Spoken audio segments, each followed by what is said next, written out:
আমাদের এখানে যে ভূমিকম্পে আমাদের যে আপনারা যেটা পর্যবেক্ষণ করছেন এটা আসলে স্ট্রাকচারালি কোনো প্রবলেম নাই।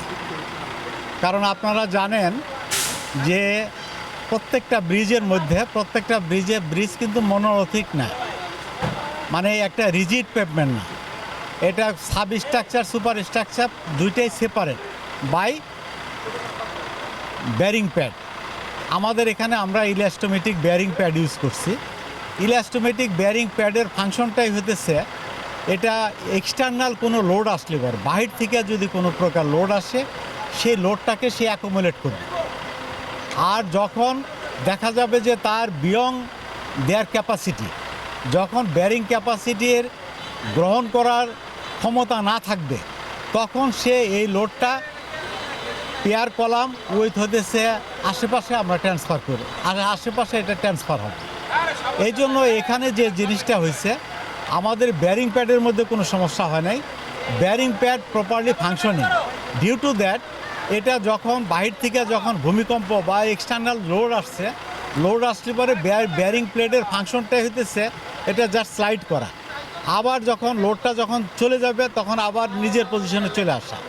যখন হঠাৎ করে যখন এরকম ভূমিকম্প আসছে, ভূমিকম্পের সময় তখন দেখা গেছে যে একদিকে লোডটা বেশি আসছে, যেটা আমাদের বেয়ারিং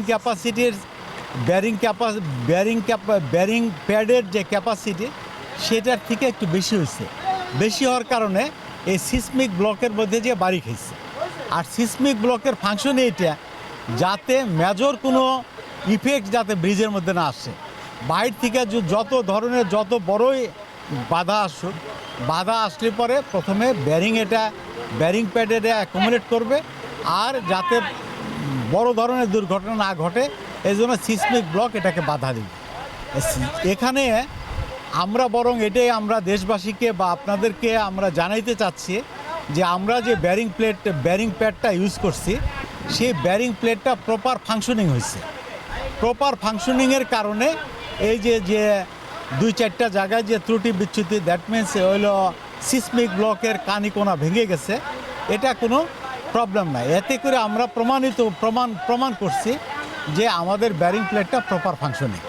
সো বেয়ারিং প্যাড সিটকে কেন পড়ছে সেটা আমি জানি না, তবে আমাদের এখানে যে বেয়ারিং প্যাডটা আমরা ইউজ করছি সে বেয়ারিং প্যাড আর আমরা যেভাবে এটাকে এই মানে আঠা, সোজা কথা যে এক ধরনের উন্নত মানের অ্যাডিসিভ আঠা গ্লু, এই গ্লু দিয়ে প্রপারলি আমরা যেভাবে অ্যাজ পার ম্যানুফ্যাকচারার ইনস্ট্রাকশন যেভাবে আমরা ইউজ করছি এটা ওখান থেকে সেপারেশন হওয়ার কোনো সম্ভাবনা নাই।